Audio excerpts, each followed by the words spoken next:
राष्ट्रपति द्रौपदी मुर्मू ने अंतर्राष्ट्रीय नर्स दिवस के अवसर पर नई दिल्ली स्थित राष्ट्रपति भवन में नर्सिंग कर्मियों को वर्ष 2026 के लिए राष्ट्रीय फ्लोरेंस नाइटिंगेल पुरस्कार प्रदान किए। इस अवसर पर राष्ट्रपति ने कहा कि यह अवसर उन नर्सिंग कर्मियों और स्वास्थ्य पेशेवरों के अमूल्य योगदान के प्रति एक उचित सम्मान है, जो करुणा और अटूट समर्पण के साथ देश की सेवा करते हैं। नर्सिंग कर्मी सेवा के उच्चतम मानकों का उदाहरण पेश करते हैं और अक्सर चुनौतीपूर्ण परिस्थितियों में गुणवत्तापूर्ण स्वास्थ्य सेवा प्रदान करने में महत्वपूर्ण भूमिका निभाते हैं। उन्होंने कहा कि मैं कर्तव्य के प्रति प्रेरणादायक समर्पण और रोगी देखभाल के उच्चतम मानकों को बनाए रखने में अथक प्रयासों के लिए सभी पुरस्कार विजेताओं की सराहना करती हूँ।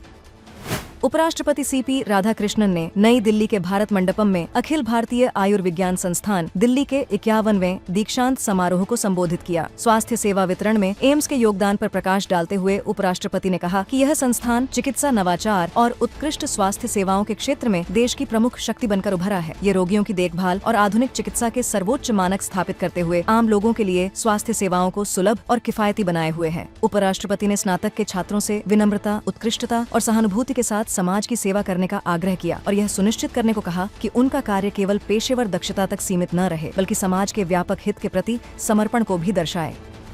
विदेश मंत्री डॉक्टर एस जयशंकर ने न्यूयॉर्क स्थित संयुक्त राष्ट्र मुख्यालय में शून्य से अनंत तक प्रदर्शनी का उद्घाटन किया। इस अवसर पर विदेश मंत्री ने कहा कि यहाँ उपस्थित लोग केवल दीवार पर लिखी अंकों को नहीं देख रहे हैं, बल्कि उस सभ्यता का अवलोकन कर रहे हैं जिसकी उत्पत्ति भारत की बौद्धिक परंपरा में हुई थी। यह एक ऐसी विरासत है जिसका संबंध जितना अतीत से है उतना ही भविष्य से भी है। उन्होंने कहा कि गणित का वैश्विक प्रसार परस्पर जुड़ाव की एक कहानी है, लेकिन विचारों की प्रत्येक श्रृंखला का एक प्रारंभिक स्रोत है। उन्होंने यह भी कहा कि आज के तकनीकी युग की मूल अवधारणा भारत में सदियों पहले विकसित की गई थी। केंद्रीय वाणिज्य एवं उद्योग मंत्री पीयूष गोयल ने नई दिल्ली में भारतीय उद्योग परिसंघ के वार्षिक शिखर सम्मेलन को संबोधित किया। इस अवसर पर उन्होंने कहा कि वैश्विक भू राजनीतिक और आर्थिक चुनौतियों के बीच भी भारतीय अर्थव्यवस्था मजबूत बनी हुई है। इसके पीछे देश की मजबूत आर्थिक आधारशिला और भारत के प्रति बढ़ता वैश्विक विश्वास है। उन्होंने कहा कि भारत दुनिया की सबसे तेजी से बढ़ती बड़ी अर्थव्यवस्था बना हुआ है और देश के पास वर्तमान में लगभग 11 महीनों के आयात को कवर करने के लिए पर्याप्त विदेशी मुद्रा भंडार उपलब्ध है। केंद्रीय मंत्री ने कहा कि जिस प्रकार भारत ने IT क्रांति के दौरान दुनिया का नेतृत्व किया था, उसी प्रकार नए जमाने के तकनीकी युग में भी भारतीय प्रतिभा में दुनिया का नेतृत्व करने की क्षमता है।